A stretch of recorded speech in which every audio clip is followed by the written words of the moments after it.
कहानी के शुरू में हम एक बच्चे को देखते हैं जो अपने कुछ दोस्तों से मिलकर अब वापस घर जा रहा होता है।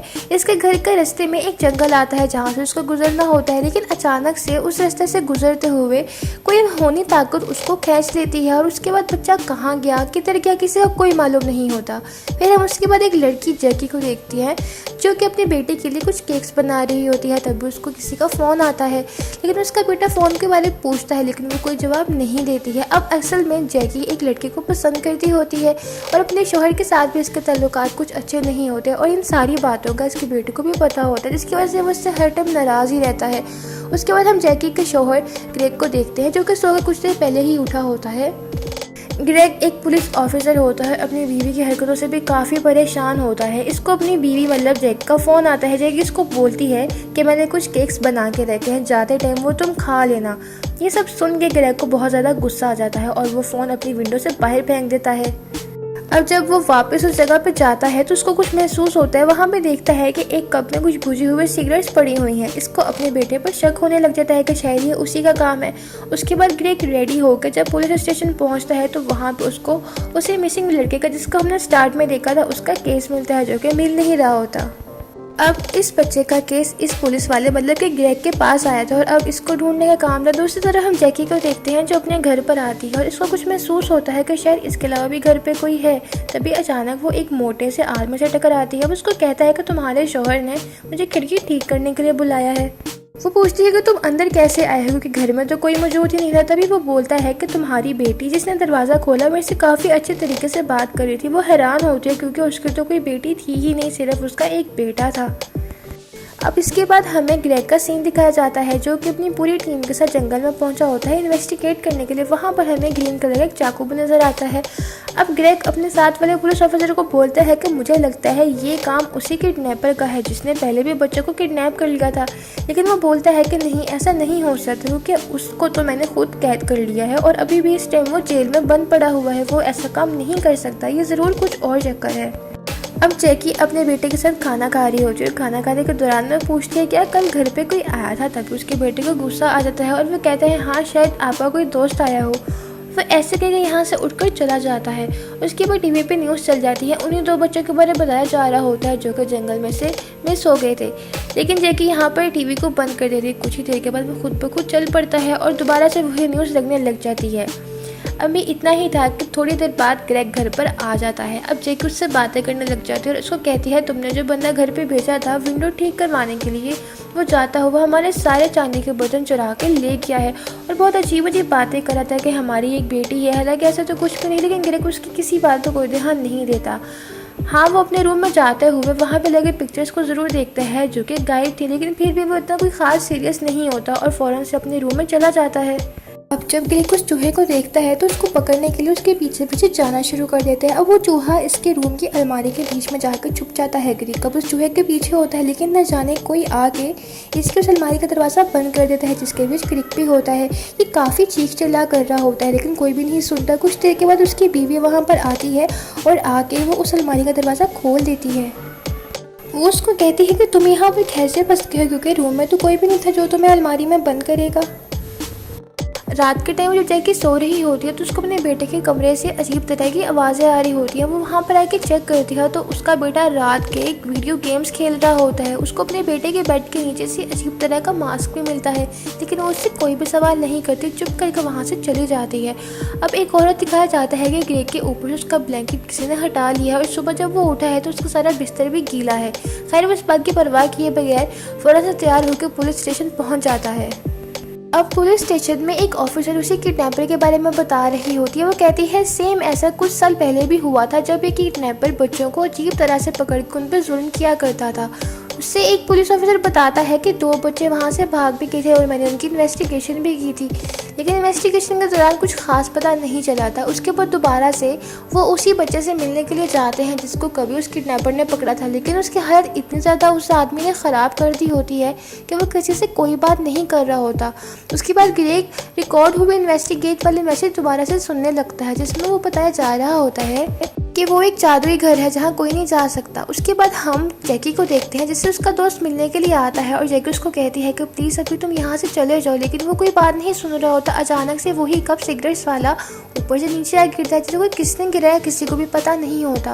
अब जैकी के दोस्त के सर में से बहुत ज़्यादा खून निकलने लग जाता है। वो उसको बेसमेंट में ले जाती है और उसकी वहाँ पे मरहम पट्टी करने लग जाती है और उसको कहती है कि तुम्हें अभी कुछ देर आराम करना होगा, मैं अपने बेटे को स्कूल छोड़ाऊँ फिर मैं तुम्हें हॉस्पिटल ले जाऊँगी।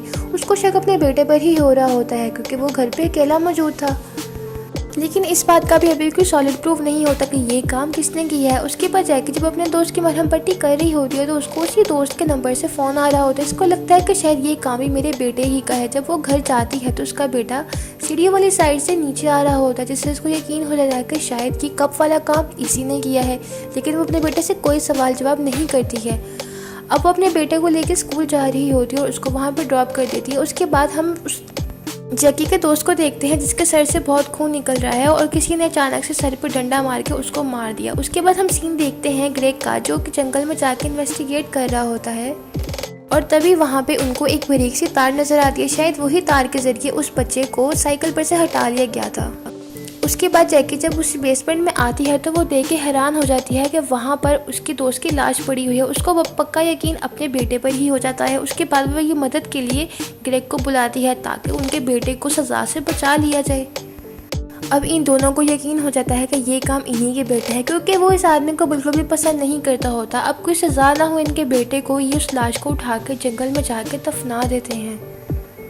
अब इसके बाद हम जैकी के बेटे को देखते हैं जो कि घर पे अकेला होता है और उसको मैसेज आता है कि क्या तुम्हें फ्रॉगिंग के बारे में पता है। तभी उसके बारे जब सर्च करने लगता है एक अजीब सा आदमी इसकी बैक साइड पे मास्क लगाए हमें खड़ा नज़र आता है।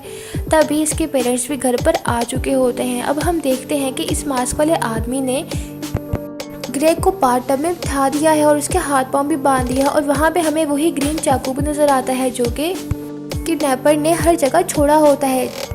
अब ग्रेग फ़ौरन से अपने बेटे को खोलता है और जैकी उसको हॉस्पिटल ले जाती है। इसके बाद ग्रेग उसी मास्क मैन को देखने लग जाता है। वो पूरे घर में तलाश कर रहा होता है। तभी पुलिस स्टेशन भी उसी आदमी के बारे में पता लगता है, लेकिन पुलिस ऑफिसर उस कॉल को ट्रेस नहीं कर पाते हैं। इसके बाद हम ग्रेग को देखते हैं जो कि उस मास्क मैन को देख रहा होता है, लेकिन तभी वो आदमी ग्रेग पर हमला कर देता है। अब यही से सीन फ्लैशबैक पर जाता है और हमें दिखाया जाता है कि ये सब स्टार्ट हुआ कैसे था। आखिर क्यों जैकी और ग्रेग के घर में ये सब कुछ हो रहा होता है। हम देखते हैं कि यहाँ पे दो फ्रेंड्स जो कि यहाँ पर आपस में खेल रहे होते हैं। इनका खेल ये होता है जिसको फ्रॉगिंग कहा जाता है, मतलब कि छुपके से किसी के भी घर रहना, और ये ऐसा ही कर रहे थे। ये बहुत दिनों से जैकी और ग्रेग के घर पे रह रहे थे, लेकिन किसी को भी ये बात पता ही नहीं थी। ये दोनों सिर्फ यहाँ पे फ़न करने के लिए आए थे। फिलहाल यहाँ पे इनका मकसद कुछ और नहीं होता, लेकिन आहिस्ता आहिस्ता इस लड़का जिसका नाम एलेक्स होता है, इसके इरादे कुछ बदल जाते हैं। एक दिन एलेक्स छत पर बैठा हुआ था जब इसकी दोस्त इसको बुलाती है और मना करती है कि ऐसा मत करो, कहीं वो लोग पुलिस वाले को न बुला लें। तभी वहाँ पे ग्रेग आ जाता है क्योंकि उसको किसी की आवाज़ें आती हैं। ये वही टाइम था जब ग्रेग ने कप में पड़े हुए सिगरेट्स को देखा था और वो वहाँ से गुस्से से चला जाता है। इसके बाद जब सब घर वाले घर पे मौजूद नहीं होते हैं तो ये खूब मौज मस्ती से घूमते हैं और तभी ये लड़की अपना सामान बेसमेंट में रख देती है। अब यहाँ पे एलिक अपने दोस्त को बताता है कि मुझे इनके घर के वाईफाई का पासवर्ड पहले नहीं पता था, लेकिन अब मैंने ऐसी सेटिंग कर ली है कि इनका सारा घर, मतलब सारी इलेक्ट्रॉनिक चीज़ सब हमारे कंट्रोल में होंगी। मतलब टीवी, एलईडी, एसीज, मतलब हर चीज़ अब हमारे कंट्रोल में है। मैंने अपने फ़ोन में एक ऐसी एप्लीकेशन डाउनलोड कर ली है।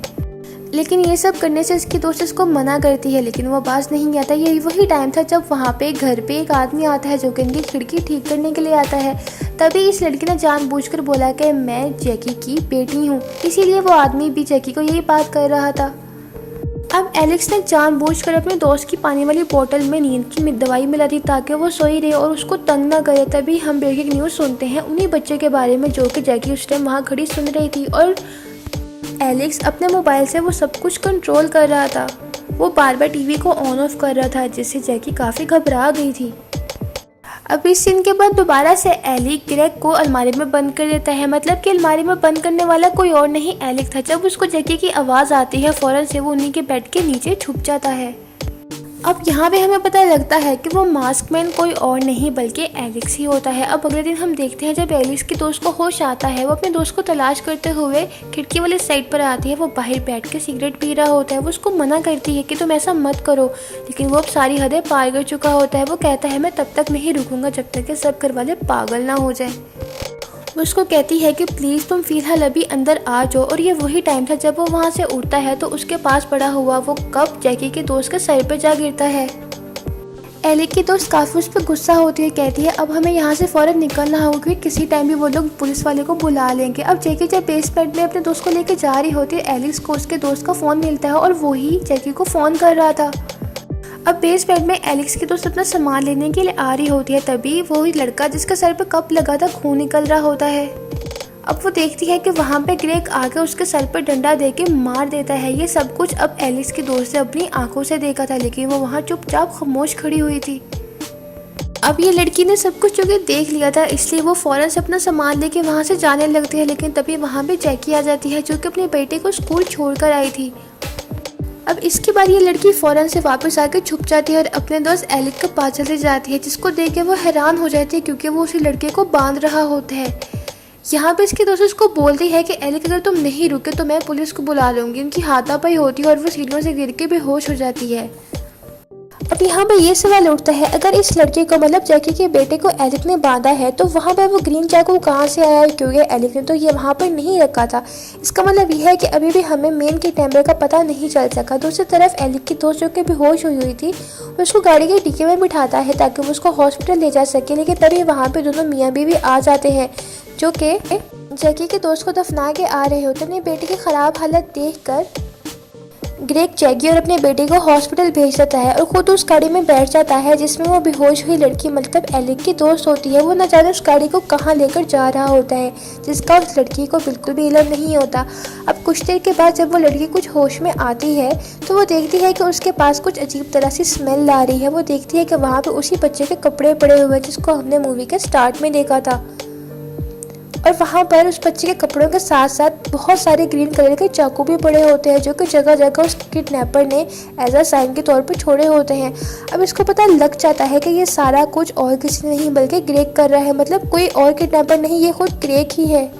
अब जब गाड़ी रुकती है तो ये पुलिस स्टेशन फ़ोन करती है, लेकिन वहाँ पे सिग्नल नहीं आ रहे होते। ये उनको बताना चाहती है कि ये असल में किडनैपर कौन है। ये वही टाइम था जब वहाँ पे पुलिस वाले इस कॉल को ट्रेस नहीं कर पाए हैं। अब कुछ आगे जाने के बाद ये लड़की देखती है कि वहाँ पे और भी बहुत सारे बच्चे हैं और इनको देख के बहुत ज़्यादा घबरा जाती है, लेकिन वहाँ पर अब इसका पूरा टाइम शुरू हो जाता है क्योंकि ग्रेग इसको देख लेता है और इसका मुंह शॉपर से बंद करके इसको बेहोश कर देता है। तभी इसका कैमरा भी मतलब इस लड़के का कैमरा भी ग्रेग के हाथों लग जाता है और वो देखता है कि कितने दिनों से ये दोनों हमारे घर पे रह रहे थे, और ये सब कुछ देख के तो इसको और गुस्सा आ जाता है। अब जब ये वापस से उस लड़की को घर पे लाता है तो उस पर शूट करके उसको मार देता है। अब ये लड़का एलिक सब कुछ देख रहा होता है जिसको बहुत ज़्यादा गुस्सा आता है और वो अपने आप को रेडी कर रहा होता है, अब वो उससे बदला लेगा। अब एलिक अपनी पूरी तैयारी कर रहा होता है कि वो ग्रेग को नहीं छोड़ेगा, लेकिन तभी वहाँ पे ग्रेग उस पर हमला कर देता है जिससे वो लड़का बेहोश हो जाता है। अब होश में आने के बाद कुछ देर के बाद जब ग्रेग देखता है तो वहाँ पर एलिक मौजूद होता ही नहीं है, लेकिन अचानक से एक जगह से एलिक आकर उसको शूट कर देता है।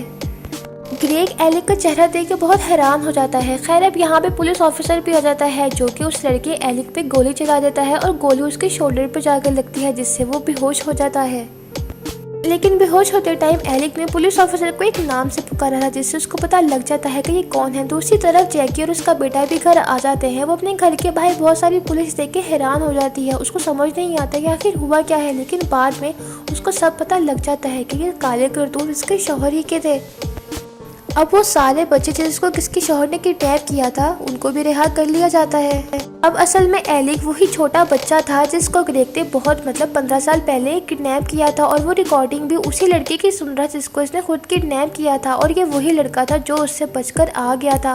और दूसरा लड़का वो था जिसका ज़हनी तवाज़ुन बिल्कुल ख़राब हो चुका था। मतलब एलिक ही ये बच्चा था जिसने अब अपना बदला लेना था। जब इसको इसने किडनैप किया था तभी इसने ठान ली थी कि अब मैं इस ग्रेग को नहीं छोड़ूंगा, और इस तरह उसने अपना बदला पूरा कर लिया और मूवी यहाँ पे